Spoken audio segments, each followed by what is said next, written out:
Então, mais uma vez, muito boa tarde a todos. Eu sou o professor Leonardo Maria, daqui do Instituto Federal do Sul de Minas Gerais, IF-Sul de Minas, do campus Muzambinho. E é com muita alegria que nós recebemos a todos aqui hoje. Eu sei que tem gente de várias regiões do país interessados nesse tema, que é tão importante, né? E é a nossa representatividade do Estado, a nossa bandeira de Minas aí fora, né? Os queijos artesanais mineiros.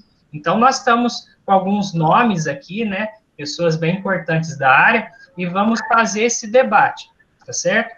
Eu faço parte do grupo disciplinar de gestão, em gestão e agronegócios, o GIGA, e é o grupo responsável por organizar esse evento, tá certo? Eu vou passar a palavra agora para o professor Renato Aparecido de Souza, que é o diretor-geral do campus Muzambinho, para poder dar as boas-vindas para vocês.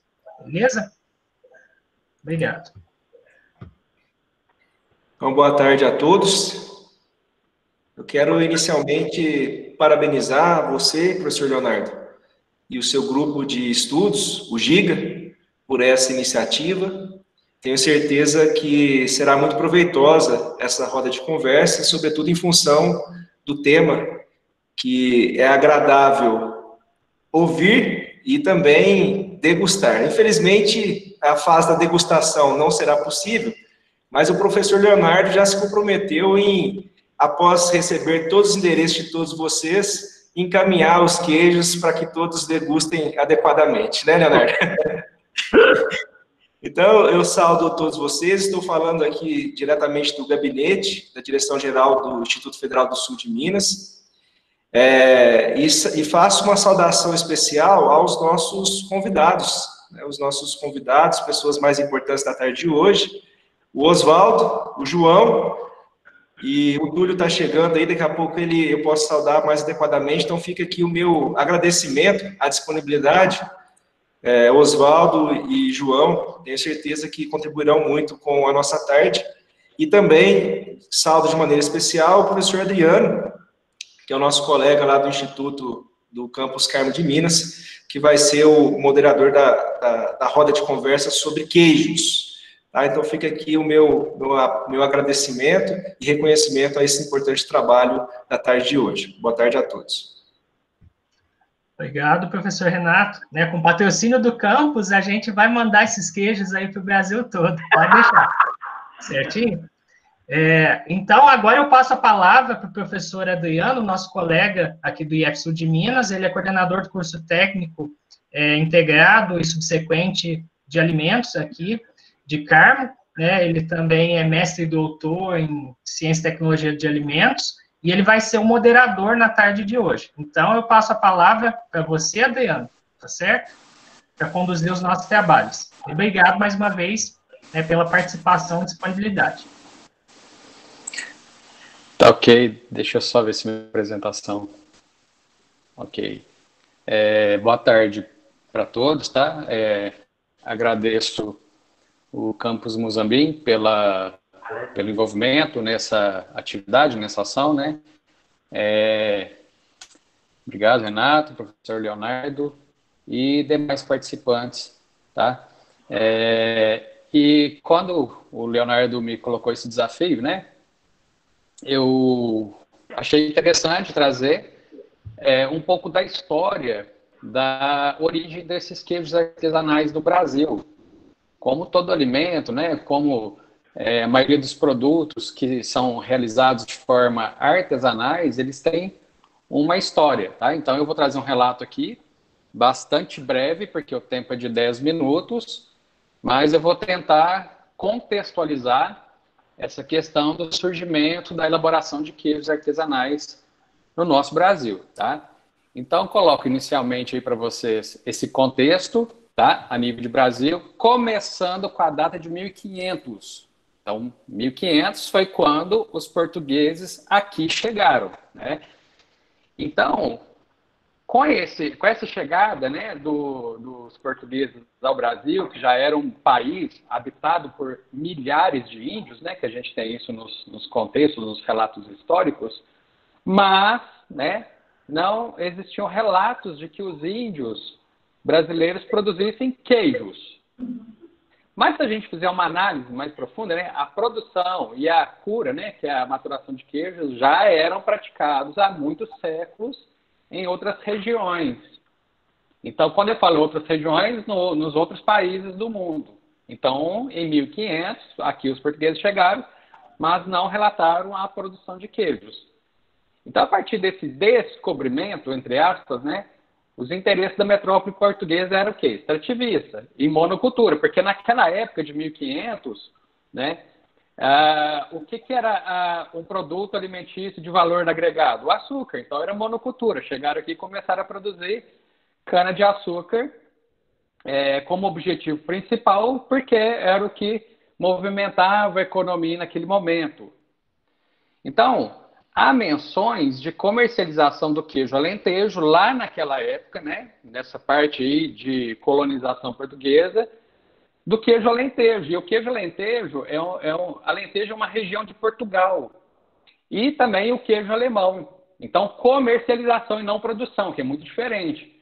Então, essa questão da comercialização é porque aquelas pessoas que vieram de Portugal, que consumiam queijo, tinham, às vezes, a opção da compra do queijo, mas era no modo, né, importado. Ele vinha de uma região de Portugal e, normalmente, de uma região da Alemanha.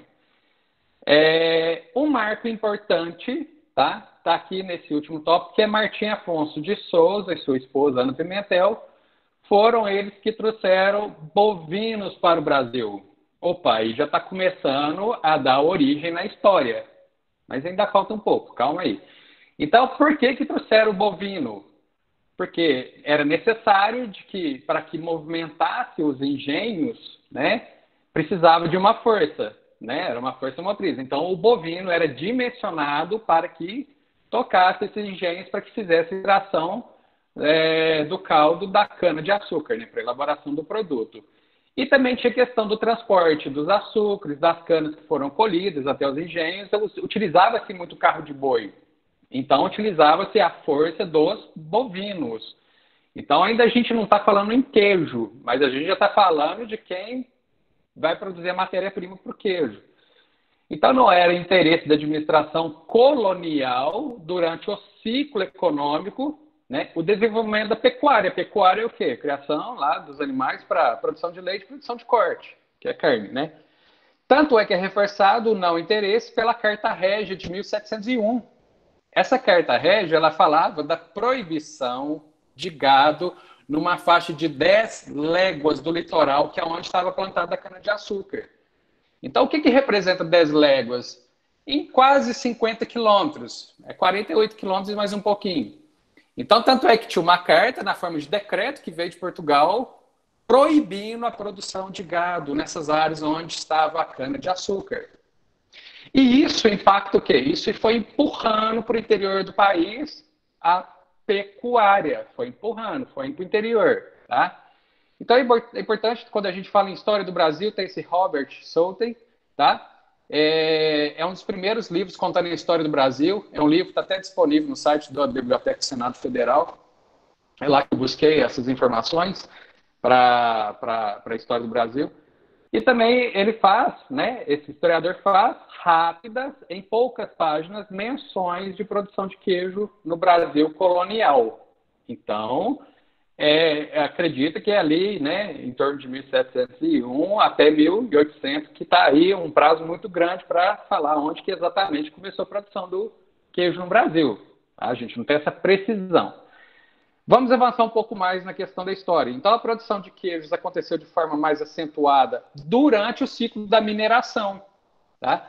Ambientado nas regiões dos atuais estados. Goiás, fortemente produtor de ouro, né? Mato Grosso, o norte da Bahia e especialmente a nossa Minas Gerais, tá? Essas informações a gente tem também lá no site do Ministério de Minas e Energia, tá? Lá tem um mapa de produção e reserva de ouro no país. São muito mais regiões, tá, gente? Aqui é porque é questão do tempo. Então, durante a exploração do ouro e das pedras preciosas, quais são as cidades que vão aparecer aí no nosso cenário, né? Diamantina, Cerro, Ouro Preto, Mariana, Sabará, São João del Rei. Tiradentes, Paraty, só Paraty que é do estado do Rio. Então, são cidades, né, que tiveram um atrativo para que era o ouro. E aí, né, nessa questão de exploração do ouro, começou a ter uma produção de queijos de forma mais expressiva, né? Eles são de origem portuguesa, o queijo é uma iguaria da cultura deles.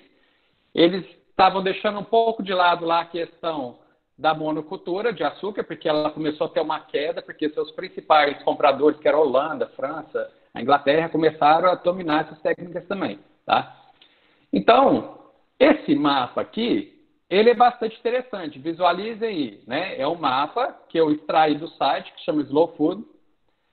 E o Slow Food, não dá tempo de comentar sobre o site, né? Mas ele tem essa questão da valorização dos produtos regionais e artesanais. Eles fizeram um mapeamento de queijos artesanais no país. Gosto de ver que Minas Gerais, né?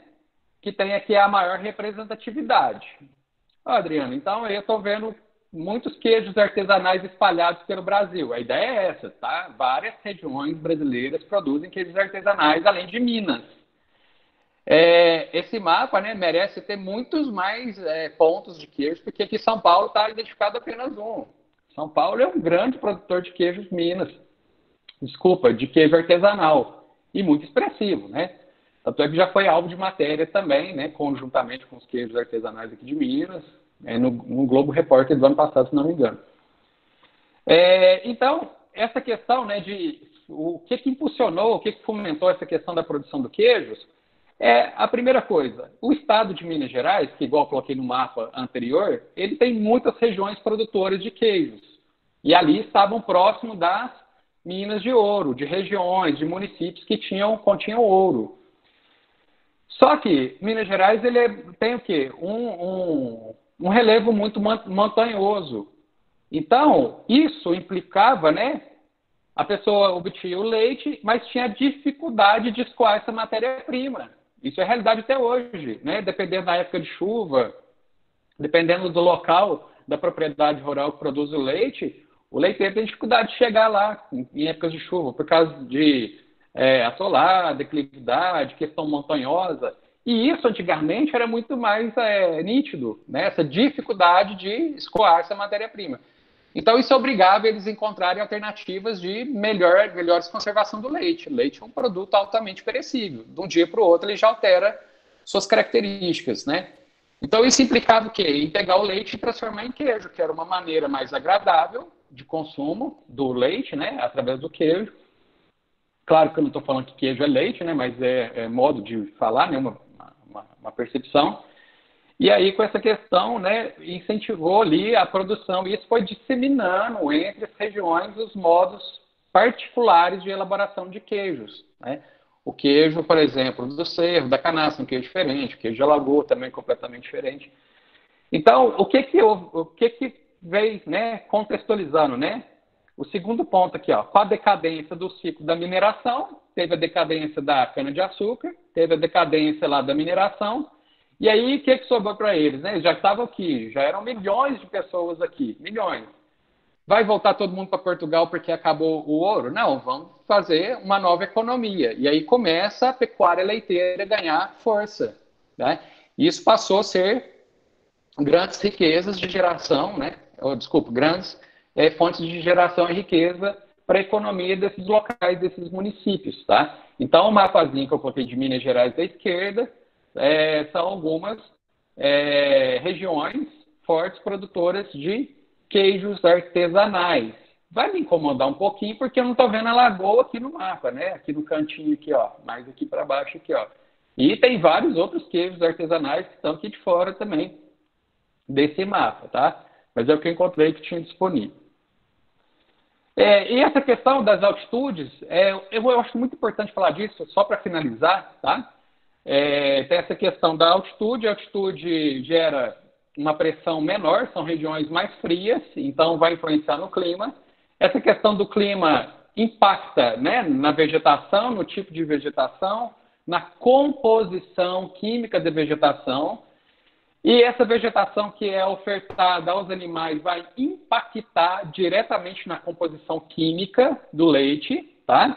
Então, o leite não é igual em todo lugar do país, não. Aqueles produzidos em determinadas regiões têm algumas particularidades específicas da altitude, do clima, do tipo de solo, do tipo de vegetação. E isso vai impactar, né, na elaboração de queijos com características diferentes. E aqui embaixo, o último tópico, eu coloquei aqui o terroir. O terroir também está implicado, né, está vinculado a essas particularidades da região. E a microbiota natural. Isso aqui é a grande chave aí para os produtores de queijos artesanais. As regiões que têm determinadas microbiotas devido às particularidades, né, das regiões, que isso impacta muito lá no processo de elaboração, de maturação, que traz essas iguarias aí com características ímpares, tá? Então, como eu disse, né, pessoal, o tempo é um pouco restrito, mas eu fiz uma síntese, tá, do cenário aí dos queijos. E hoje esse cenário aí que a gente tem que comemorar, porque hoje o assunto queijo artesanal e produtos artesanais vem ganhando força, né? Jogaram luz nesse assunto e a gente vê com bastante frequência em mídias, em programas, né? Mídias digitais hoje, né? Então a gente está com bastante oferta desse assunto, tá? Respeitando aqui o cronograma do evento, tá? Por ordem ordem alfabética, eu vou passar a palavra para o Oswaldinho, representando o município de Alagoas, tá? Vou interromper aqui meu compartilhamento. Oswaldinho, é com você, tá? Maravilha. Vou só abrir a apresentação aqui. Boa tarde a todos. Agradecer ao professor Adriano, ao professor Léo, agradecer ao IF Sul de Minas, Muzambinho, pelo convite. É uma honra estar aqui, ainda mais quando me falaram que ia ser o Joãozinho da Canastra, o Túlio do Seu, eu fiquei mais honrado ainda. São pessoas que a gente já conhece pessoalmente e já compartilhamos uma viagem junto também. Então, eu vou abrir aqui agora a minha apresentação rapidinho. Vocês me dão um ok que está aparecendo para vocês aí. Está aparecendo? Ainda não, Oswaldinho. Vê se apareceu para vocês aí. Ainda não. Não? Nós fizemos o teste aqui e apareceu. Vamos ver agora. Espera aí. Compartilhar. Vamos ver.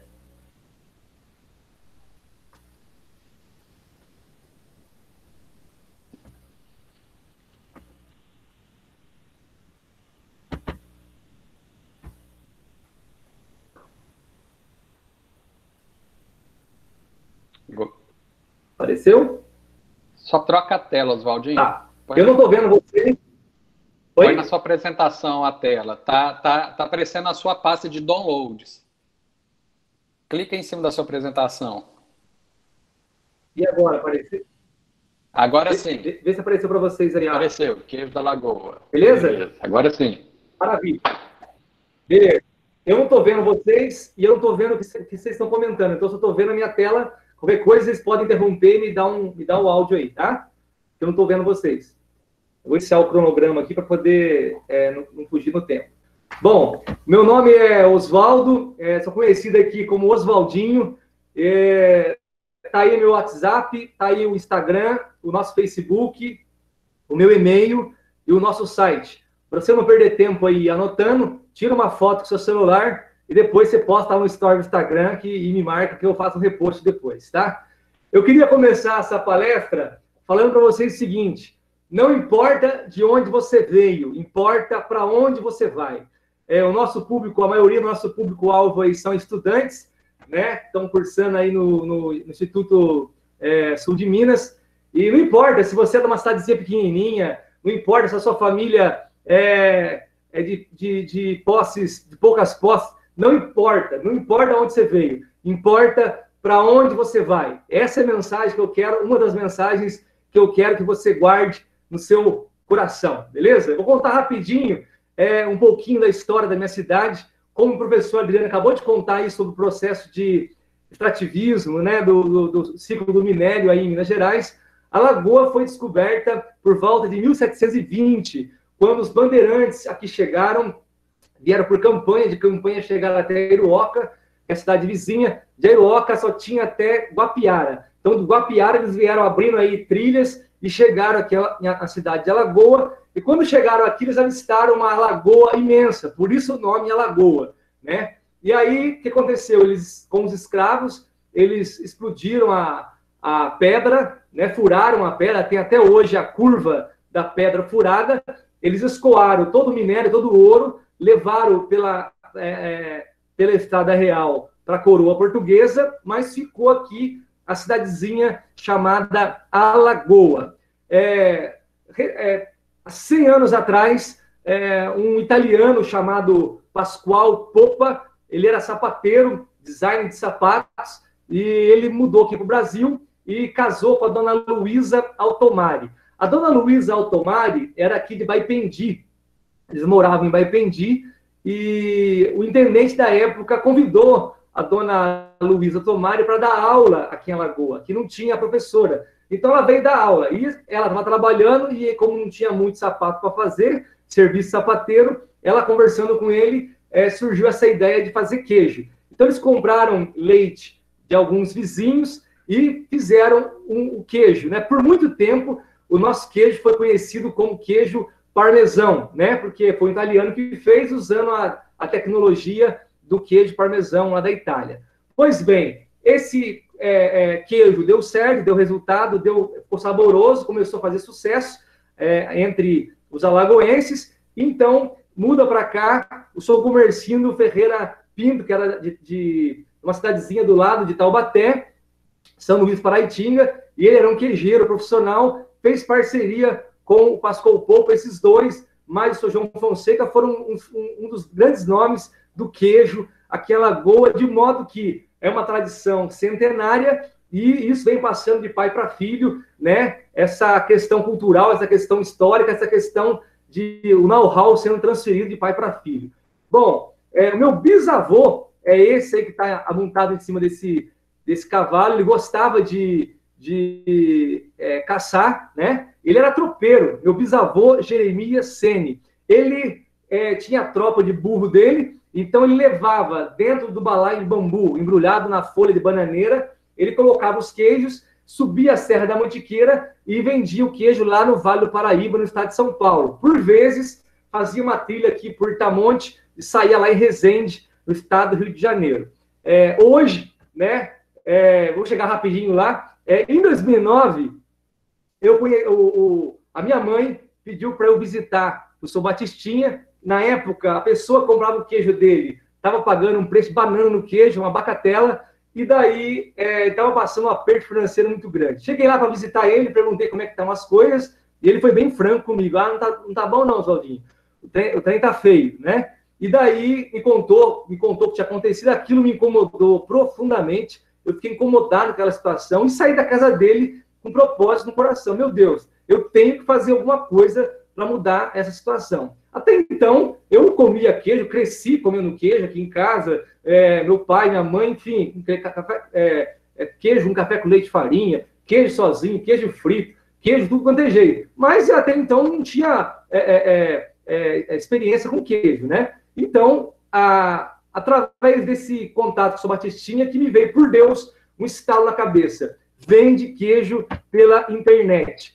E eu falei, meu Deus, eu tô ficando louco, né? Vender queijo pela internet? E a voz repetiu, vende queijo pela internet. Então, eu comecei a pesquisar, juntamente ao Sebrae. O Sebrae me deu muito apoio no início, fiz contato com eles, mandaram cartilha de e-commerce, como montar uma loja virtual, comércio eletrônico, e nós fizemos uma pesquisa junto ao Sebrae e não encontramos ninguém que vendia queijo pela internet. Então, nós somos pioneiros na venda de queijo pela internet. E daí, com o apoio do Sebrae, fui no correio perguntar se podia vender queijo, se podia transportar pela internet, pelo correio, porque aqui ainda não tem asfalto, transportadora na época era muito mais difícil ainda, então o meio de transporte seria o correio. E daí deu certo, a mocinha olhou no computador e falou, olha, não pode droga, não pode formiga, abelha, um monte de coisa não podia, mas queijo não é proibido, então é permitido. E nos primeiros 2 meses, nós vendemos 3 pecinhas de queijo pelo correio. Aí em 2010, isso foi em novembro de 2009, em 2010 eu conheci o Bruno Cabral, ele tinha vindo da Espanha e estava trabalhando no restaurante Donostia, era chefe de cozinha, mas estava começando um trabalho de valorização do queijo artesanal aqui no Brasil. Eu encontrei com ele, vendi o queijo para ele, e mineiro é muito ressabiado, eu marquei de encontrar com ele no estacionamento Habib's, da Edgar Facol, lá em São Paulo, Zona Norte, né? E aí ele comeu o queijo, ficou encantado com o queijo, e ele me falou o seguinte: Oswaldinho, isso aqui não é parmesão nem aqui nem na China. É um baita queijo artesanal, um queijo brasileiro. Eu nunca tinha ouvido a expressão queijo artesanal. E aí comecei a pesquisar, comecei a estudar sobre queijo artesanal, e por incrível que pareça, encontrei nas minhas pesquisas o Joãozinho da Canastra, que já há mais de 10 anos já estava fazendo um trabalho lá na Canastra. Então, desde aquele dia que ele me falou aquilo, que a Lagoa não era parmesão, era um queijo artesanal, eu comecei a acender essa faísca de buscar a certificação queijo artesanal Alagoa, que é um queijo único, um queijo singular, devido ao terroir, conforme o professor Adriano explicou. O terroir é todo esse conjunto de clima, altitude, topografia, geologia do solo, a raça das vacas, a água, tudo isso, esses fatores ambientais, somados ao saber fazer, a tradição, a cultura, essa história, a prensa do queijo, tudo isso aí confere um sabor singular ao queijo. Então, é queijo artesanal Alagoa. Pois bem, em 2012, nós inauguramos o site queijodalagoa.com.br. Antes era queijodalagoa.ning.com. Então, era Xing Ling, era muito precário. Aí, em 2012, oficializamos a nossa loja virtual, que aceita pagamento, enfim, meios de pagamento eletrônico. E em 2013, veio o primeiro prêmio, um prêmio de empreendedorismo e inovação da Fundação Dom Cabral e do Diário do Comércio. Tem uma história muito legal desse prêmio, mas não vai dar para contar porque já está com 8 minutos já. Então 10 minutos, tem que correr aqui para poder dar tempo de passar os slides. Mas numa outra oportunidade eu conto para vocês a história desse prêmio, que foi muito legal. Em 2014, nós recebemos o prêmio MG Turismo. Desde então, já estávamos atraindo turista para a cidade, né? Através das redes sociais, o pessoal comprava o queijo para a gente pelo site e depois queria vir conhecer a gente, conhecer aqui a produção, conhecer a Lagoa. Então, em 2014, nós recebemos o prêmio MG Turismo. Depois de 2015, 2016, vieram outros prêmios de qualidade do queijo, mas em 2017 foi um ano áureo. Eu recebi uma ligação da FAENG dizendo que tinha acontecido uma reunião em Belo Horizonte, na FAENG, e que meu nome tinha sido falado como referência em queijo de Minas Gerais, junto com outras regiões. Inclusive, nessa viagem, foi quando eu conheci pessoalmente o Joãozinho e o Túlio também, que vai falar daqui a pouco. Nós viajamos juntos para a França em 2017, junho de 2017. Tá aí as fotos da mala do queijo, foi um sucesso danado a mala, onde a gente levava a mala. Lá na França, foram 10 dias de passeios, foi uma coisa incrível. Levei a caixinha da felicidade do nosso queijo para poder conhecer a Torre Eiffel. Esse aí é o Castelo de Chenonceau, esse é o Arco do Triunfo. E uma história legal que eu vou contar rapidinho foi lá no Museu do Louvre. Enquanto todo mundo desceu para conhecer o Museu do Louvre, eu fui lá na França, lá no Correio da França, eu vendi queijo na França. E nós mandamos para Bordeaux e mandamos também para Florange, que é uma cidade perto de Luxemburgo, lá na França também. E daí nós participamos do concurso mundial do Fromage, lá também em 2017, 11, 12 e 13 de junho. E o queijo nosso, o Alagoa Grande, que é produzido pelo São Márcio, pela Dona Dirce, que são produtores parceiros da Queijo da Lagoa, Minas Gerais, e ganhou medalha de bronze. Agora vocês imaginam, mais de 600 queijos do mundo inteiro, né, 42 ou 37 países, salvo engano, e graças a Deus nosso queijo pegou medalha de bronze, ou seja, colocamos a Lagoa num patamar internacional. Essa foi uma homenagem que nós recebemos do governo de Minas. No mesmo ano de 2017, o nosso queijo faixa dourada, um queijo que eu maturo ele com um azeite, ele ganhou o prêmio Super Ouro do terceiro prêmio Queijo Brasil. Então nós temos um dos melhores queijos do mundo e temos também o melhor queijo artesanal de leite cru do Brasil. Vamos acelerar aqui para poder não ficar fora do tempo. Essa aí é a nossa caixinha da felicidade, com o nosso queijo tradicional premiado na França. Essa foto aí é o rosto do São Márcio, que é o produtor parceiro. Esse é o queijo Alagoa Fumacê. Foi o único queijo de Alagoa que ganhou medalha de ouro no Prêmio Queijo Brasil em Araxá, Mundial do Queijo Brasil em Araxá. Durante a pandemia, nós criamos o Pérola da Mantiqueira. Esse queijo foi criado na quarentena, né? Quando a primeira quinzena da quarentena começou a sobrar muito queijo, então nós maturamos ele com uma película de carvão vegetal, ficou um queijo maravilhoso. E hoje, por coincidência, essa palestra tinha sido feita semana passada, então agora o último lançamento foi feito hoje. O produtor Eli, da Serra do Condado, é um novo parceiro nosso. Depois vocês entram no Instagram lá, que tem uma história muito legal, muito emocionante, que eles me procuraram, ele com a esposa. E a última coisa que eu queria falar para vocês, lembra lá em 2009, 2010, a gente começou a iniciar esse movimento aí pelo queijo artesanal Lagoa, fizemos contato com a Embrapa, depois a Emater fez um trabalho brilhante de caracterização, a Ipamig, a UIMA e também a CEAPA do governo de Minas, e agora, semana retrasada, o governo de Minas reconheceu a Lagoa e também as cidades vizinhas como Mantiqueira de Minas, mas reconheceu nós como região produtora de queijo em Minas Gerais. Então, eu queria terminar essa palestra falando para vocês, sonhe grande, comece pequeno, mas nunca deixe de sonhar. Então, essa é a mensagem que eu quero que vocês levem. Siga a gente aí no Instagram. Se quiser tirar uma foto aí, né, enquanto a gente está falando, tira uma foto aí, posta no Stories, marca lá, @queijo da Lagoa, Minas Gerais, e vai ser um prazer interagir com vocês. É isso aí. Extrapolei 2 minutinhos, mas imensamente agradecido pela oportunidade de poder compartilhar um pouquinho da nossa história com vocês. Certo, Oswaldinho. Obrigado aí por compartilhar o seu caso de sucesso aí, né, seu envolvimento com o queijo de Lagoa, e fica o meu reconhecimento o quanto você alavancou essa questão do queijo artesanal de Alagoa, né? Foi uma alavanca aí que permitiu essa visibilidade a nível mundial, né? Isso aí, Oswaldinho, parabéns. É isso. Valeu, obrigado, professor. Obrigado você, Oswaldinho. Dando continuidade, pessoal, agora eu passo para o João Carlos Leite, né, representando a região da Canastra. João Carlos, passa a palavra para você. Você tem 10 minutos aí para fazer a sua explanação. Boa tarde, professor Adriano. Boa tarde, professor Léo. Muito obrigado pelo convite que nos foi feito para falar aí sobre o queijo da Canastra.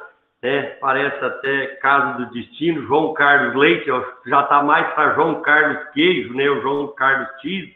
Então, fica aí o nome com peso, né? Mas vou relatar um pouco da nossa história e começando comigo, como é que a gente começou com esse movimento. Então, eu sou aqui da Canastra e até os 5 anos fui criado na fazenda com meu pai, fazendo queijo com a minha mãe, abri uma latinha de massa de tomate, tirava o fundo e fazia meus queijinhos e vendia para o queijeiro. E o queijeiro é aquela pessoa, o atravessador que compra o queijo, leva para São Paulo, e de vez em quando ele chegava e dizia que o fiscal pegou a carga, jogou criolina e jogou fora.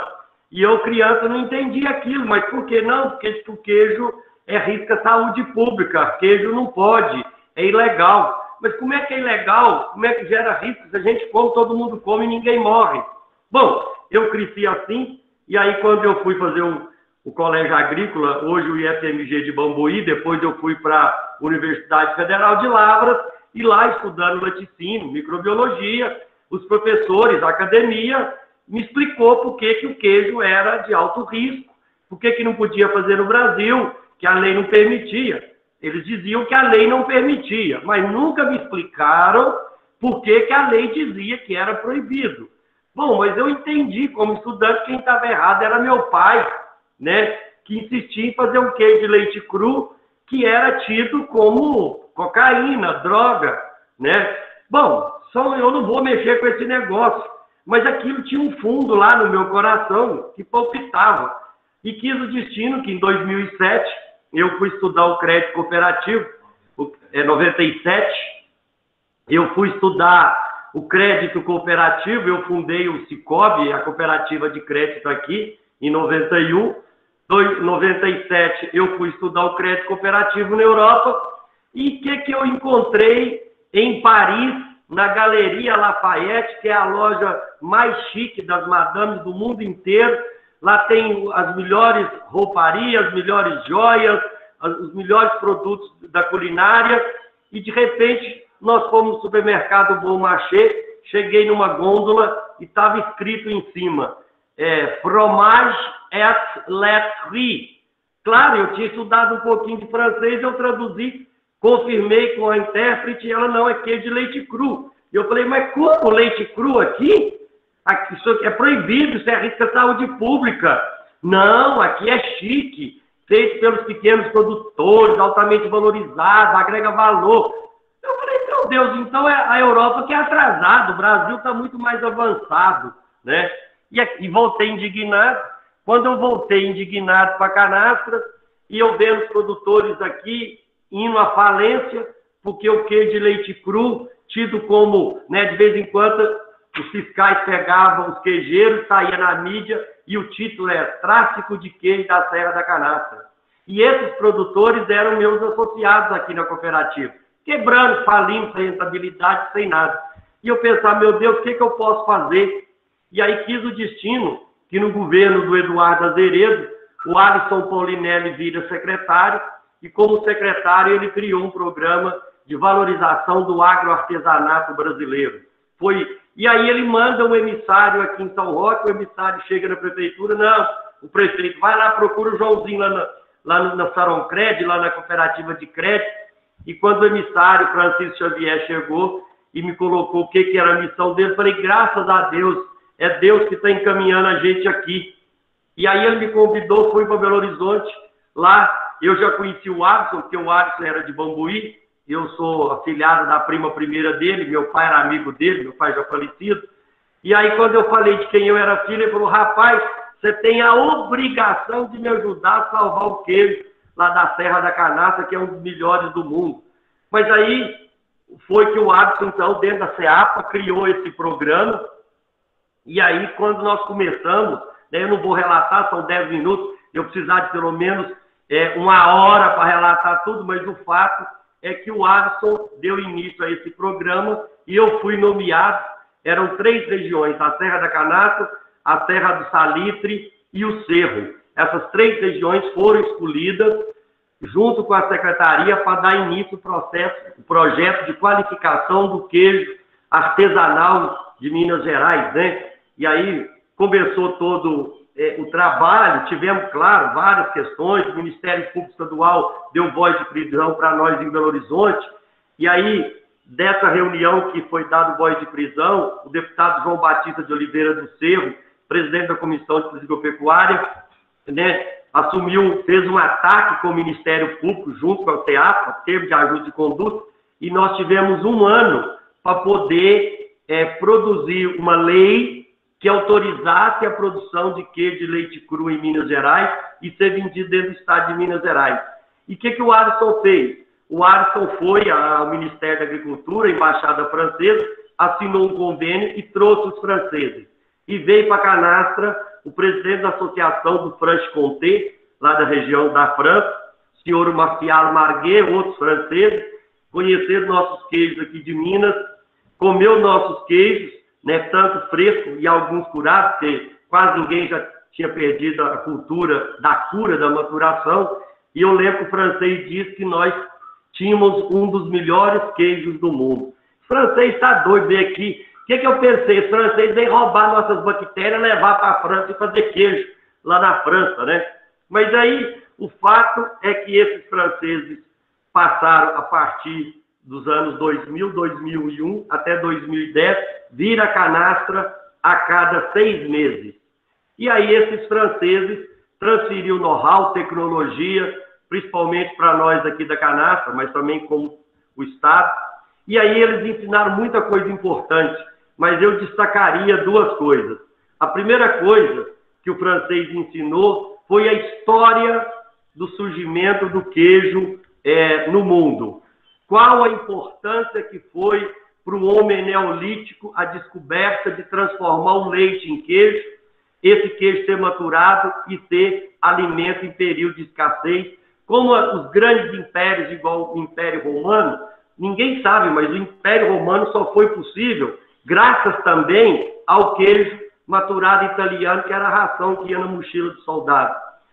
A importância, então, que teve o queijo na criação da sociedade humana, o queijo, quando chegou no Brasil, né, e com certeza veio para a canastra, a gente teve que mapear tudo isso. Então, o francês me ensinou o lado político, econômico, estratégico, militar, social, tudo que está por trás do queijo. Outra coisa importante que o francês ensinou foi os 4 conceitos básicos de produção de queijo de leite cru para não gerar risco, né, sanitário. Primeiro, água potável, animais livres de zoonose, boas práticas de ordem, fabricação e rastreabilidade. Então, com esse ensinamento, nós incluímos na Lei 1485 de 2002, criamos a associação, a APROCAN, em 2005, 2008 registramos como patrimônio histórico material, 2012 o registro no INPI de indicação de procedência do queijo da região da Serra da Canastra, 2015 a primeira medalha, 2017 e 2019.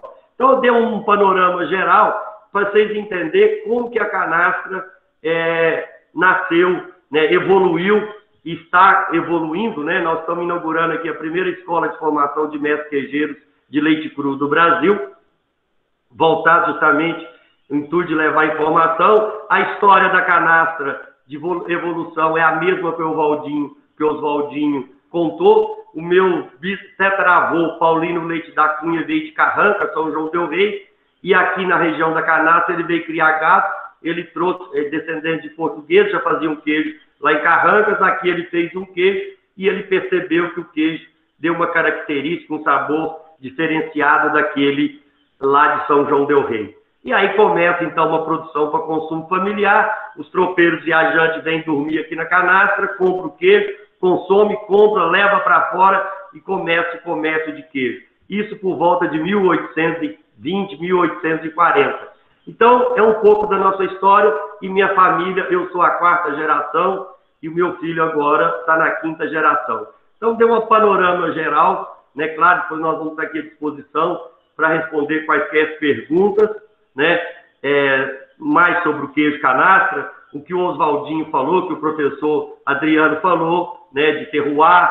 Então, nós somos um terroir específico e a canastra hoje vive o seu boom, né? Em termos de geração de emprego, de renda, graças à qualificação do queijo artesanal da Serra da Canastra.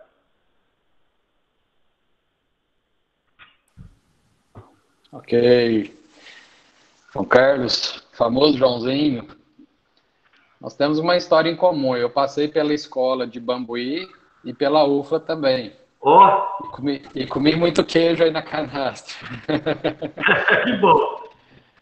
Bacana a história aí, o contexto do queijo canastra. Realmente, em termos de identidade de queijo artesanal, no Brasil, né, a canastra também tem uma identidade muito forte, né, devido ao reconhecimento como patrimônio, pelo IFAM, questão geográfica, né, isso acabou gerando uma onda, né, de que outras regiões entrassem nessa mesma frequência aí para que alcançasse o mesmo objetivo e patamar, tá? Muito obrigado, Joãozinho. Agora eu passo a palavra para o Leonardo, ele tem uma fala com vocês. Professor Leonardo. Pessoal, boa tarde de novo. Eu não sei se vocês viram no chat aí, o professor Renato, nosso diretor-geral, deu um recadinho aí. O Campus Muzambinho, então, para aqueles que ficarem até o final da palestra, a gente vai fazer um sorteio aí de 3 pecinhas de queijo da Procan e 3 lá da Lagoa para poder mandar para os participantes, mas precisa ficar até o final, tá certo? Então, e ajudem a gente nas divulgações aí também. Marquem lá IF Sul de Minas, Muzambinho, @Giga IFMUS, tá certo? Então, o recado aí nosso do Campus Muzambinho, como forma de agradecimento por vocês estarem participando aqui com a gente hoje. Tá certo. Obrigado, Adriano. Pode dar a sequência. Tá, Fernando. Então, agora, seguindo a sequência, né? Vem agora as perguntas, tá?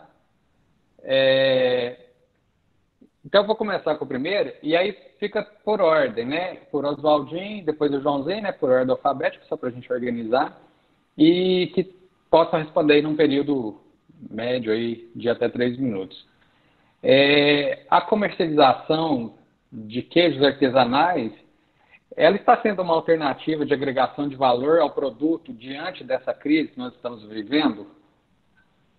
Ele sofreu com essa crise, ele manteve o valor agregado, como que está o cenário? Olha, nos primeiros 15 dias, parou, o Brasil parou, então todo mundo fechou um monte de restaurante, fechou um monte de comércio, então nós sentimos. A primeira quinzena. Mas graças a Deus, hoje eu estou com fila de espera tem queijo, tem fila de espera de 7 dias, tem queijo com fila de espera de 30 dias. Então, graças a Deus, está todo mundo conseguindo vender seu queijo e está com falta de queijo no mercado. Todo ano acontece isso também no inverno, a demanda pelo queijo aumenta. E agora, devido ser inverno e ser quarentena, está todo mundo em casa, então está consumindo mais. Então, eu percebo que esse ano, devido à quarentena, eu creio que aumentou mais ainda a questão do consumo do queijo.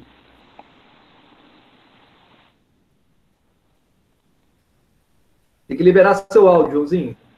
Não estou liberando aqui. Bom, a mesma coisa aconteceu aqui na Canastra, né? Os primeiros 15 dias parou tudo e foi um problema sério, né? Aqui nós temos 2 tipos de comércio de queijo, o queijo dentro da associação, que é um queijo mais regulamentado, já tem um modelo de comércio mais profissional, mas e o de queijo ainda informal, mas parou tudo.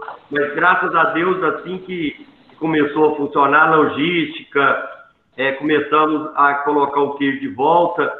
E claro, um desafio, porque fazer o que com esse queijo, né? Então, secamos vaca, diminuímos a quantidade de ração, passamos a produzir queijo para estocar, para maturar com 6 meses, 1 ano. E aí, depois que começou a funcionar tudo de volta, a gente foi colocando esse queijo, criando novos mecanismos de comercialização via redes sociais.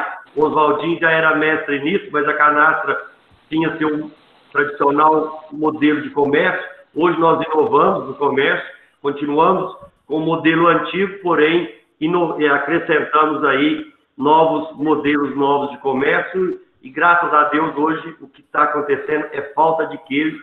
Não temos queijo para atender a demanda. O preço está subindo, né? Graças a Deus.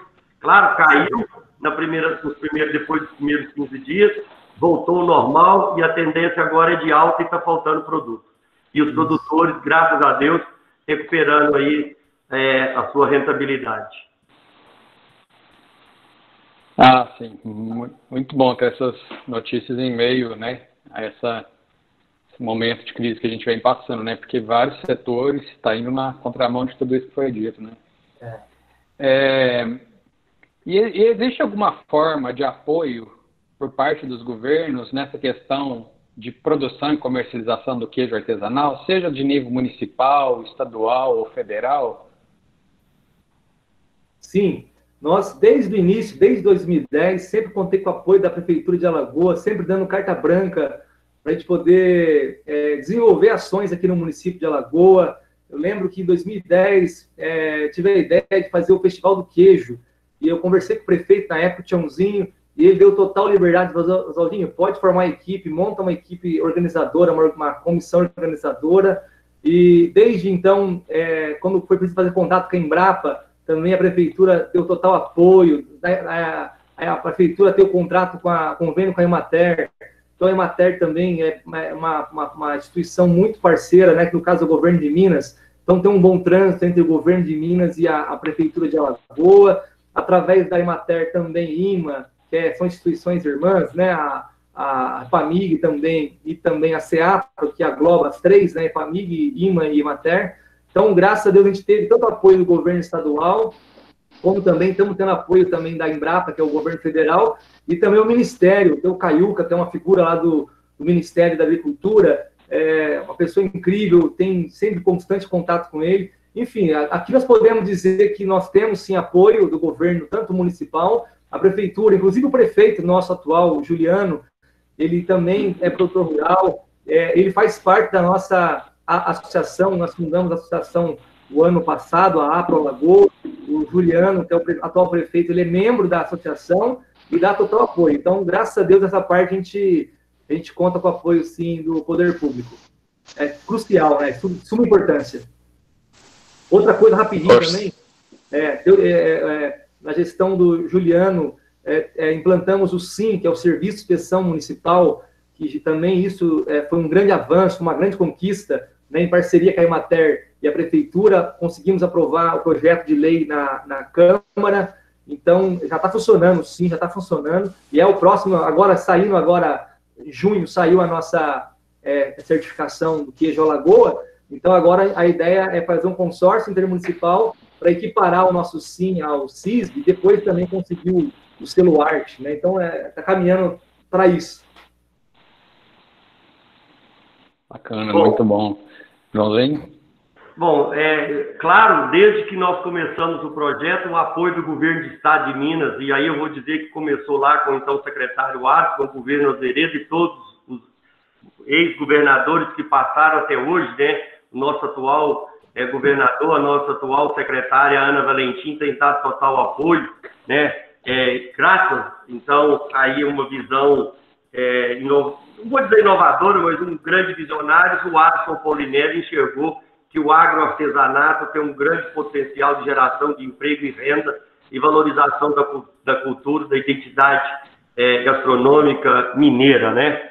Então, a gente sempre contou com esse apoio. Também os governos municipais têm dado o mesmo apoio, conforme o Oswaldinho relatou, mas aí, além do que o Oswaldinho relatou, e eu assino embaixo, eu acrescentaria instituições como o SEBRAE, né, a OCENG, a Organização das Cooperativas do Estado de Minas Gerais, e aí a OCB em Brasília, né, o SEBRAE Mineiro, o SEBRAE Nacional, a Federação da Agricultura do Estado de Minas Gerais, a CNA em Brasília, acrescentaria as universidades, Universidade Federal de Lavras, Universidade Federal lá do Diamantina, lá do professor Cleber Jequitinhonha e Mucuri, Universidade Federal de Minas Gerais, Universidade Federal de Viçosa, né, a USP em São Paulo, a Unicamp. Então, nós temos, né, os institutos federais, principalmente o nosso aqui, que está aqui do lado de Bambuí, né, a mídia, a sociedade como um todo. Eu acho que esse projeto não é só nosso, ele é de toda a sociedade mineira e brasileira. Então, apesar que nós lutamos ainda contra uma visão sanitarista que foi imposta no Brasil pela cultura americana, pela estratégia americana de domínio, através da Lei 1283 de 1950, e nós lutamos contra essa visão sanitarista, né? Então, nós temos tido aí apoio geral de todos os governos, e hoje, claro, principalmente de quem? Da sociedade brasileira, dos nossos consumidores. Verdade. Adriano. Sim. Só um complemento rapidinho, ele falou aí, o Joãozinho, bem lembrado aí, o SEBRAE, a FAENG, a CNA, e eu também queria fazer um adendo aqui rapidinho. Eu fui o primeiro reunião de queijo que a Ana Valentim recebeu em BH o ano passado, foi em março do ano passado. Aí eu cheguei lá, ela reuniu o Dr. Thales, do IMA, o Gilson da CEAPA, nós sentamos junto numa mesa, e lá naquela reunião, tanto ela quanto o Gilson da CEAPA e o Dr. Thales deram a palavra que eles iam resolver o problema do queijo artesanal Alagoa. E eu quero aproveitar o momento aqui para fazer um agradecimento público aqui para a secretária Ana Valentim, para o Dr. Thales, o Gilson da CEAPA, extensivo aí a todas essas entidades que colaboraram, a Embrapa, a Patinha da Embrapa, o Júlio da Emater, enfim, são diversos nomes que eu peco por errar pela memória, pela falha da memória. Imensamente agradecido. E eu também queria acrescentar que nós tivemos apoio aí de outras organizações, eu esqueci da Sertão Braço, que foi muito importante. Sertão Braço. Muito importante para nós. Porque é 3 minutos e é tanta gente. Abra Leite também, né? Abra Leite. É muita organização, é muita entidade envolvida. É tanta gente, é tanto apoio que às vezes você Aí você até desculpa aí se esqueceu de alguém, a gente tem que lembrar aqui, né, Valdir? Nós vamos relatando aqui os nossos agradecimentos. Verdade. Já deu para perceber que é um trabalho em rede, né? Com certeza. Isso faz a força. Pessoal, só para informá-los, né, que o Túlio, que participaria deste evento, ele está com problemas técnicos agora. E, né, a gente está agora nesse modo remoto, imprevistos, tecnologias, tem hora que não são ainda tão confiáveis, né, o tempo todo, e foi o que ocorreu com o Túlio, tá? Então, peço desculpas aí pelo ocorrido. Agora chegou uma pergunta aqui de um participante, é o Fernando, tá? Eu vou fazer a leitura da pergunta do Fernando. Boa tarde, amigos. Sou pequeno produtor de queijo artesanais de Mogi das Cruzes. Tenho feito diversas receitas e técnicas ao longo dos últimos anos. Agora que acredito que, entre aspas, me achei numa forma que sai um pouco do trivial e meus clientes adoram. Eu penso em criar um tipo de queijo com as características aqui da minha região e registrá-lo. Como seria o processo para isso, né, do registro? Existe patente para queijo? Obrigado. Obrigado por participar, Fernando. Com vocês. Aí em São Paulo tem a Secretaria Estadual de Agricultura. Podia passar o contato do Vander para ele, né, Joãozinho? O Vander, ele é presidente, assumiu agora, semana passada, a comissão de queijos artesanais e produtos lácteos da Abraleite. Ele é de Cruzeiro, não está tão longe aí de Mogi, é muito próximo, e ele é dinâmico demais, está sempre lá na Secretaria Estadual, e ele faz contato depois com a gente pela rede social, pelo Zap, a gente passa o contato do Vander, de Cruzeiro, ele é de São Paulo, ele tem a legislação estadual, que no caso seu, você vai ter que seguir a legislação estadual de São Paulo. Então, eu creio que tem tudo para dar certo. Sobre registro, eu vou fazer aqui um merchanzinho rapidinho. Tem um escritório é fundamental registrar o nome do queijo. Eu já tive problemas de pessoas tentando usar o nome, enfim. Então, eu fiz até um escritório que chama Filgueiras, em Juiz de Fora, e eles me deram uma assessoria incrível. Eu fiquei encantado com o serviço deles. Tem muito escritório aí que é meia boca, estelionatário, eles ligam, depois você registra, tem escritório que liga para poder mandando boleto falso para você pagar, enfim. Então, eu recomendo o Filgueiras, no escritório de patentes, marcas de patentes, de Juiz de Fora. Posso passar o contato também depois. O Oswaldinho já deu uma dica, eu gostaria de falar com esse produtor, ele pode procurar o sistema de inspeção aí da Secretaria de Agricultura do Estado de São Paulo, mas só que eu não sei, não especificou se o queijo dele é feito com leite cru, com leite pasteurizado, mas a legislação do Estado de São Paulo, ainda ela, se não me falha a memória, não mudou agora recente, ela proíbe a produção de queijos a partir de leite cru, tá? Então, isso é novo no Brasil, né? Minas foi o primeiro estado, outros estados já têm suas legislações, mas alguns estados não têm, e claro, existe aí uma pressão contrária, forças ocultas, de certa forma, né, que inviabiliza a legalização da produção a partir de leite cru, usando argumentos, vamos falar o termo moderno, fake news, né, falso, né? Mas então ele tem que lutar, e claro, ele pode procurar legalizar o queijo dele, e o Sovander, eu também faço parte da comissão, junto com o Sovander, nós somos coordenadores, e ele pode entrar para buscar a Associação Paulista dos Produtores de Queijo, que já tem aí em São Paulo, que vai ajudá-lo a entender essa dinâmica em São Paulo. Ótimo, obrigado. Mais uma pergunta aqui dos nossos participantes. Como vocês pensam que a área de produção de alimentos, em especial os produtos artesanais, devam atuar no pós-pandemia? Qual a interferência de toda essa realidade atual no futuro dos produtos artesanais, em especial os queijos? Como o Joãozinho bem falou, nós sofremos um pouco aí no início da pandemia, né? Houve uma retração, mas agora a tendência é só aumentar muito a demanda, está aumentando muito a demanda, nós estamos com escassez de queijo, né? Está gerando fila de espera, está tendo uma alta demanda. Eu vejo assim, o cenário como bem falou lá o Joãozinho, que aprendeu lá com os franceses, e eles aplicam isso há muito tempo já na canastra, e nós estamos também percorrendo o mesmo caminho, né, seguindo a higiene, boas práticas de fabricação, é isso, né?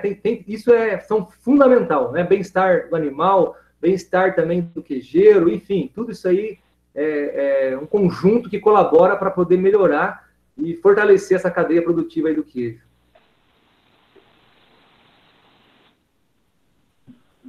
Complementando um pouco o que o Oswaldinho disse, né? Não ficar repetitivo, eu vejo grandes possibilidades, até porque a sociedade está mudando. A pandemia mostrou a questão do home office, a questão do risco de estar em cidades muito com grandes aglomerações de gente. Os analistas já estão prevendo, né, agora o êxodo urbano. Era o êxodo rural, agora o êxodo urbano, né? Então isso vai mudar os mercados, isso vai mudar tudo. E nós precisamos ficar atentos, as pessoas estão procurando alimentos cada vez mais, os chamados alimentos naturais, né, com responsabilidade social, ambiental, né, todas essas questões aí de valores estão sendo cobrados pelos novos consumidores que querem mais responsabilidade. Então, hoje, a obrigação nossa, enquanto gestor da associação, é levar esse conhecimento, essa tecnologia, viabilizar isso para o pequeno produtor, para que ele consiga produzir um produto de altíssima qualidade, de altíssimo valor agregado, ter rentabilidade, passar esse conhecimento, fazer a sucessão familiar, passar isso para os seus filhos, manter a nossa identidade. E, claro, isso é um mercado de bilhões, não é de milhões que eu estou dizendo. Isso é mercado bilionário. E é bilionário no Brasil e pode ser bilionário para o mundo. Mas hoje nós temos demanda de queijo, exportação de queijo dos Estados Unidos, para a Rússia, para a Croácia, para a Eslováquia.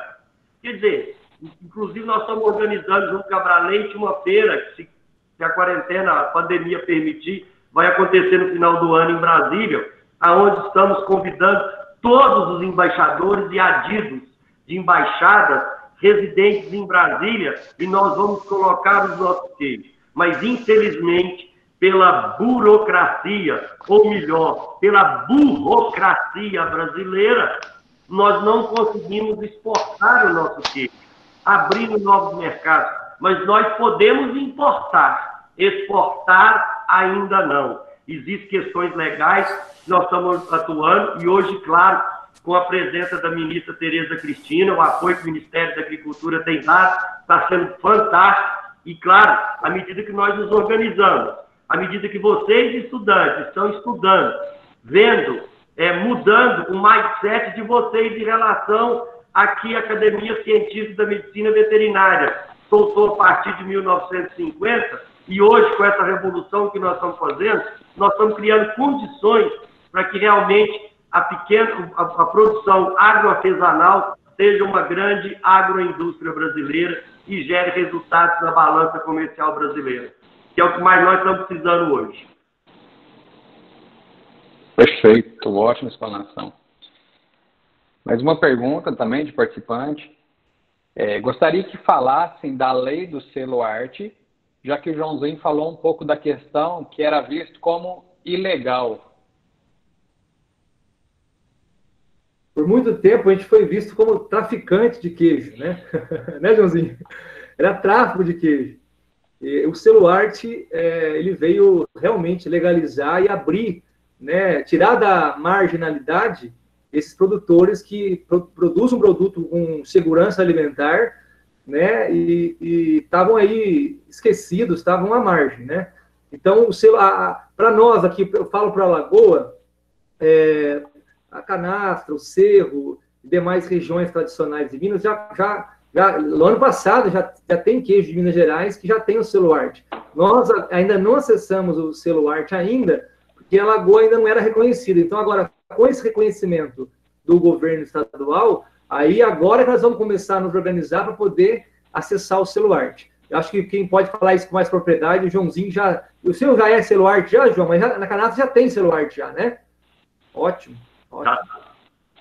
Bom, para falar do Celuarte, eu acho que é preciso fazer um histórico rapidinho de como que a legislação brasileira é. Na verdade, então, a legislação brasileira, a 1283, nasceu em 1950, ela foi regulamentada em 1952 e nasceu o RISPOA, né, que é o Regulamento de Inspeção de Produtos de Origem Animal, e esse RISPOA é vigente até então. Claro que houve algumas alterações, mas o fato é que Minas foi o primeiro estado em 2002 a se rebelar. Nós criamos a Lei 14.185, em 2012, com o apoio do deputado Antônio Arantes, que era presidente da Comissão Agropecuária, nós conseguimos a 20.549, né, que foi a segunda legislação mineira, mas até isso 2012 veio a certificação do INPI, mas aí nós criamos um negócio meio maluco, produzir queijo em Minas Gerais e consumir em Minas é bom, é legal, é saudável. Atravessa a fronteira para o estado de São Paulo, qualquer um estado divisório de Minas, as bactérias que são benéficas aqui vira maléfica de atravessar a fronteira e faz mal lá. Ou seja, nós não podemos descer lá fora. E aí nós levamos essa questão até o Ministério, e aí o Ministério, então, criou a IN 30, a Instrução Normativa 30, essa instrução veio, ela possibilitou, dentro do CISB-SUASA, nós, então, termos o CISB, né? Eu não vou ficar explicando, porque eu acho que todo mundo aqui conhece. Então, o CISB, dentro do CISB, permitiu que as regiões que já tinham valores agregados, como imaterialidade, registro e INPI, pudessem, então, produzir queijos sobre a inspeção do Instituto Mineiro de Agropecuária, ter o CISB e vender para fora. Mas isso ficou restrito a basicamente duas regiões de Minas e do país. Isso, e instrução normativa, é um ato jurídico de segunda instância. Ele pode ser revogado a qualquer hora. Então, nós vivíamos com a corda no pescoço. E aí nós continuamos essa luta, e nessa luta apareceu o deputado Ivair de Mello, do Espírito Santo, e, sabiamente, o deputado que trabalhou na Emater, que a mãe produzia queijo e socó de carne de porco para vender, para estudar, foi estudar o assunto, e ele fez a proposição de criação da Lei 13.680, que é a lei do agroartesanato brasileiro. Porque nós precisamos entender essas questões. Me desculpe, Adriano, eu estou excedendo, mas eu acho importante as pessoas entenderem, né? Então, a Lei 1283 de 1950, ela regulamenta a agroindústria brasileira. E o que é a agroindústria?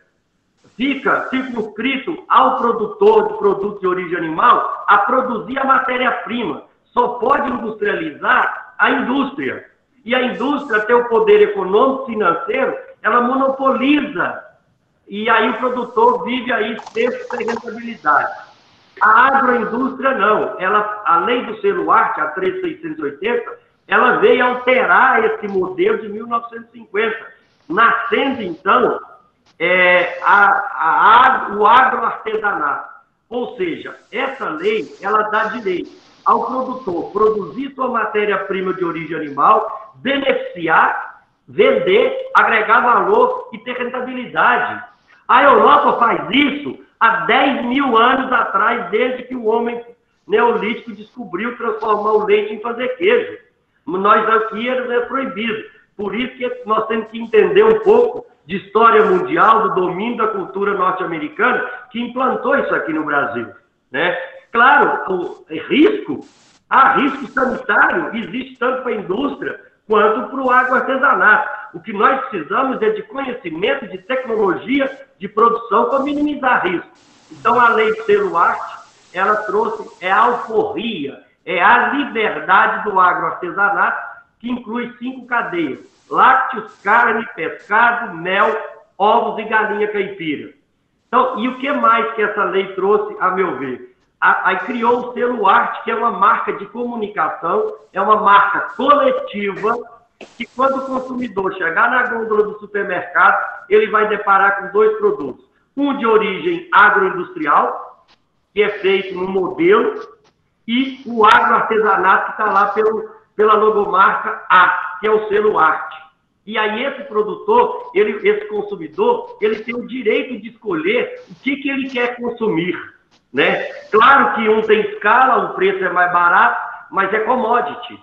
O outro não. O outro gera um valor agregado, tem uma história, tem uma cultura, tem uma família por trás, né? São sabores diferentes, isso potencializa a gastronomia brasileira, por isso que nós tivemos aí tanto apoio da gastronomia brasileira, né, da imprensa de uma forma geral. Então, esse foi o grande ganho da lei do selo arte. E hoje nós estamos aí com a lei do selo arte, tentando evoluir a cada vez mais com as regulamentações via Ministério e o Instituto Mineiro Agropecuário. Desculpa aí eu ter ultrapassado, mas eu achei importante, professor Adriano, colocar isso para que os nossos web espectadores tenham um pouco mais conhecimento sobre esse tema. Perfeito, Joãozinho. Ótima explanação. E a colocação aí da Alforria muito bem colocada diante do contexto do selo arte. Perfeito. Próxima pergunta. Gostaria de saber sobre o queijo da canastra. Como ocorreu o processo para obtenção da indicação geográfica? E gostaria de saber os imprevistos e surpresas, né? De um modo resumido. Surpresas? Se eu for contar um monte de surpresas, eu não saio daqui. Mas digamos que nós tivemos algumas pedras no caminho, e hoje eu dou graças a Deus que apareceu essas pedras, porque essas pedras que apareceu veio e olha, João, não segue por aqui que aqui está errado. Mude. Nós mudamos a rota e fomos trilhando a rota do sucesso. Com os franceses, quando chegaram aqui, né, e nos ensinaram os 4 conceitos básicos, me explicou a importância do queijo como um produto estratégico para a evolução da sociedade humana, que infelizmente os nossos professores de história não colocam isso dessa forma para a gente, isso só lá na Europa, né? Trouxe o conceito da indicação de procedência, e aí quando terroir, eu não sabia o que significava, que podia ser passivo de registro. Então a canastra foi adotada pela Associação dos Produtores do Franche-Comté, né, através de uma ONG chamada Agrifert, e eles bancaram tudo para nós, e aí eles trouxeram know-how, conhecimento. Veio a doutora Ló, uma francesa que fez estudo da região, que ela delimitou a região de indicação da canastra. Depois do governo de Minas, a Emater pegou esse processo, né, acabou encaminhando para o INPI. Então foi dessa forma. Mas todo o conceito, todo o know-how, toda a metodologia que foi passado foi dado aos franceses e, claro, foi operacionalizado pela nossa Emater de Minas Gerais. Ótimo. Próxima pergunta como as instituições públicas podem contribuir para a melhoria das condições da produção e qualidade dos queijos artesanais? Visto, né, que a gente fala de queijo artesanal, mas tem umas questões de ajustes, né, de repente no modo de produção, questão de qualidade. De que forma as instituições públicas podem dar essa contribuição? Olha, professor Adriano, aqui em Alagoas a gente conta muito com o apoio e assistência técnica da Emater. Ela está fazendo um trabalho brilhante. E outra instituição também que é fantástica nessa questão é o Senar. Aqui em Alagoas mesmo, nesses últimos 2 anos, nós já tivemos diversos cursos do Senar voltados para queijo artesanal, boas práticas de fabricação, enfim, vários cursos já estão sendo, tudo gratuito, né, em parceria com a FAENG. Então, eu creio que, para nós, aqui, eu estou falando na realidade de Alagoas, para nós o apoio da Emater e o apoio do Senar, da FAENG, tem sido fundamental. Eles têm muito recurso já, né, de assistência, de orientação, enfim, de organização, que eu creio que já dá para acessar já. Bacana. Joãozinho? Bom, nós precisamos, as instituições públicas, principalmente os institutos federais, as universidades que têm cursos voltados para essa área, e também as universidades de gastronomia, incluir o agroartesanato na sua grade curricular, para a gente formar uma nova geração. Então, eu acho que, começando por aí, claro, tem muita coisa. Olha que negócio maluco. Nós temos o selo arte, nós temos a legislação que permite a produção, a comercialização, cumprindo ali o básico, porém, a inspeção nossa que nós sofremos, ela não é condizente com a produção agroartesanal. Os fiscais ainda são obrigados a buscar parâmetros microbiológicos da indústria. E aí aqui eu cito um exemplo, só para deixar bem claro. Aqui no Brasil, o padrão microbiológico de Staphylococcus aureus é de 1.000 Staphylococcus formador de colônia por mililitro de leite. Lá na Europa é 100.000.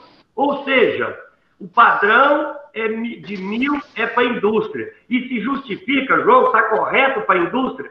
Tá. Por que está correto para a indústria? Porque quando você pasteuriza o leite, como diz a francesa, você elimina o sistema imunológico de autodefesa do queijo, certo? Com a pasteurização. Então, você inocula outros fermentos, qualquer contaminante ali faz um estrago. O queijo de leite cru, não. O queijo tem um sistema entre aspas, de sistema imunológico, é assim que a francesa ensinou e definiu para nós. Então, isso permite que quando você produz um leite de alta qualidade, o próprio leite, ele conduz a eliminação desses patógenos, diminuindo o risco. Na Europa, 100.000 é indicativo para saber se produziu micotoxina. Se tem, pode ter 1 milhão, 1,5 milhão de estafilococcus, mas não tem toxina, deixa vender, deixa comer, que não faz mal nenhum. Aqui no Brasil, não. É o contrário. Então, isso eu estou colocando porque foi assim que os franceses nos ensinou. E é isso que nós estamos lutando. Então, precisa de quê? Precisa de pesquisa, precisa que as universidades façam muita pesquisa, que nós façamos mais webinars, que vamos à luta, né? O queijo mofado, que é um queijo supervalorizado, ele ainda não tem uma base legal, ele não é possível de ser registrado o queijo mofado. E a França tem o Brie, outros queijos mofados de alto valor agregado, e nós temos. E super ouro, não é ouro nos concursos mundiais, não, são super ouros. Então, quer dizer, tem muita coisa para ser feita e nós estamos lutando dentro da Abraleite, dos parceiros todos, a criação do RISPOART, Regulamento de Inspeção de Produtos de Origem Animal, voltado para os riscos inerentes à produção do agroartesanato. Então, isso tem que ser feito o mais rápido possível. Claro, e nós precisamos de pesquisa, nós precisamos de conhecimento para condensar isso num documento. Mas nós precisamos chegar lá. Então, tem mais coisa, mas depois a gente vai falando, né, Valdir? Eu quero agradecer aí ao professor Adriano, que ele capitaneou um projeto aqui em Alagoa, que ajudou também, uma pesquisa foi feita com diversos queijos, o nosso também estava junto com, foram 5, se eu não me engano, né, Adriano? E ajudou a identificar o período de maturação ideal para poder ter inocuidade o queijo, e esse documento ajudou também, tanto a Embrapa quanto a Emater, a emitir o boletim de caracterização do nosso queijo aqui em Alagoa. Então, eu quero aproveitar, agradecer ao professor Adriano e o IF, o Instituto Federal Sul de Minas também. Você quer ver uma contradição? Na Europa, tempo de maturação não é risco sanitário, é sabor. Então, alguma coisa está errada.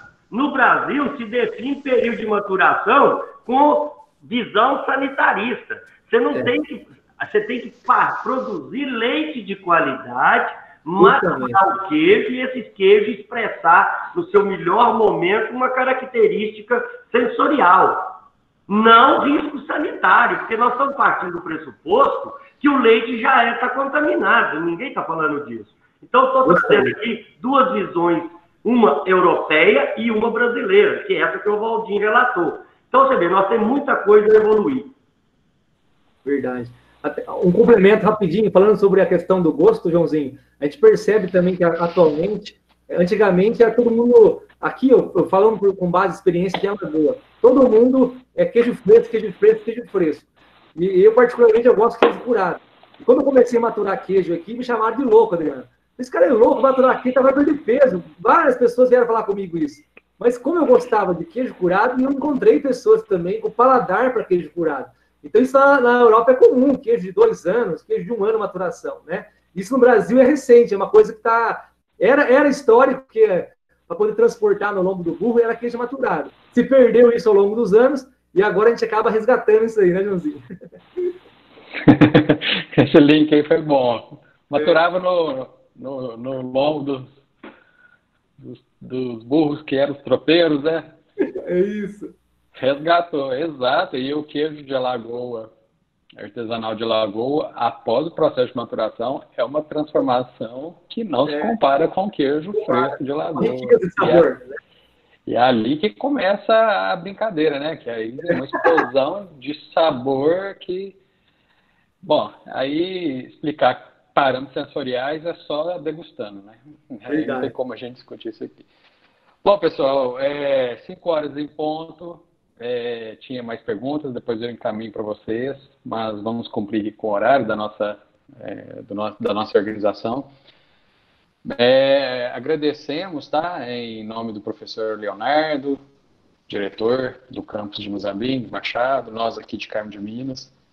Agradecemos aí pela oportunidade que vocês nos deram de bater esse papo sobre queijos artesanais. São 2 figuras importantes para o Brasil, tá? Que levantam a bandeira do queijo artesanal. Infelizmente, né, novamente, reforçando, o Túlio não pôde participar por problemas técnicos, mas né, teve intenção e agregar aqui também ao nosso bate-papo aqui. Mas nosso muito obrigado, né? Enquanto EFSU de Minas, somos parceiros do que precisar da nossa instituição, estamos aqui próximos, né? Podem nos procurar e nosso muito obrigado aí pela contribuição que vocês deram aí para a nossa tarde. Rapidamente quero agradecer, professor Diano, agradecer a participação do Joãozinho também, agradecer ao professor Léo, ao Instituto Federal, imensamente agradecido. Só queria finalizar, acabou passando desapercebido. Vocês lembram que eu falei que em 2009 nós mandamos 3 pecinhas de queijo nos primeiros 2 meses. Hoje, segundo Correios, o nosso contrato de postagem mantém a agência do Correio aberta aqui em Alagoa. E eu recebi uma ligação de Brasília, parabenizando a gente esse mês que passou. Nós batemos um recorde de postagem, em meio a essa pandemia, essa crise danada. Graças a Deus, a gente bateu um recorde de postagem aqui no Correio de Alagoa. Segundo o Sebrae, teve uma matéria que saiu no Sebrae em novembro de 2019 ou 18, não lembro agora. E, então, eles colocaram a gente lá como um negócio de revolução social, né? Tá fomentando a economia local, fomentando o turismo, reconhecendo o produtor, valorizando o produtor, agregando valor ao produto. E, enfim, isso é gratificante demais, né? Você poder contribuir com a cidade, contribuir com o Estado, contribuir com o país, assim, sem palavras, é muito prazeroso cumprir esse propósito e fazer isso acontecer. Muito obrigado pela participação de todos vocês, por tolerar a gente por 2 horas, imensamente agradecido. Obrigado, Aldinho. Joãozinho, suas palavras. Obrigado aí, professor Adriano, professor Léo e EFSU aí de Muzambinho, né? Para nós da Canastra é um prazer fazer um convite a vocês todos, né? Assim que terminar a quarentena, pode vir para a Canastra, ficar aqui com a gente, conversar, a Procan está à disposição para receber, para qualquer mais informações, debate, me coloque também à disposição, né? Agora tem que fazer webinar mesmo, live, essas coisas, videoconferências, né? Estamos com a mobilidade restrita, vamos usar essas novas tecnologias para disseminar o conhecimento e a Procan e o Joãozinho está aqui à disposição.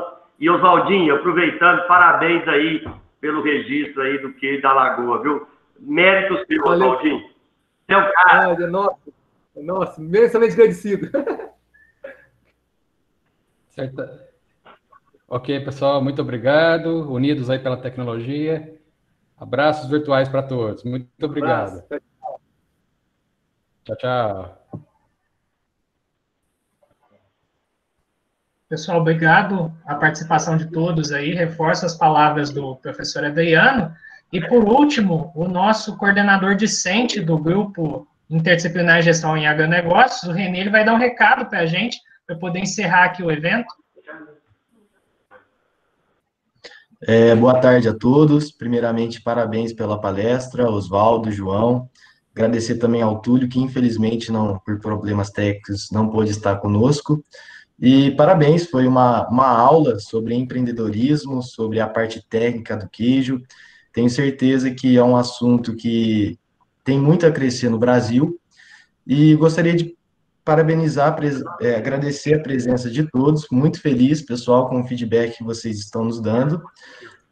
Inclusive, pessoal, amanhã vai ter a última palestra do Giga Business, que vai ser com o diretor da Brandalize Consultoria.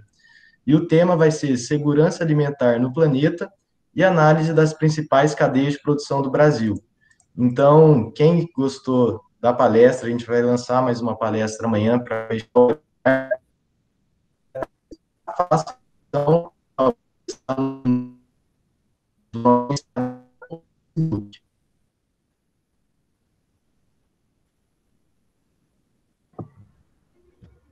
Eu acho que deu uma travadinha. Então, Pessoal, eu acho que deu uma travadinha, um problema na internet do René. E sobre o sorteio, pessoal, a gente vai realizar o sorteio online, vamos fazer uma live, vamos gravar e postar nas nossas redes sociais, tá certo? Então, qualquer dúvida, é só entrar em contato. Muito obrigado a todos. Certinho. Obrigado a todos aí. Boa tarde. Um abraço. Tchau, tchau. Com Deus.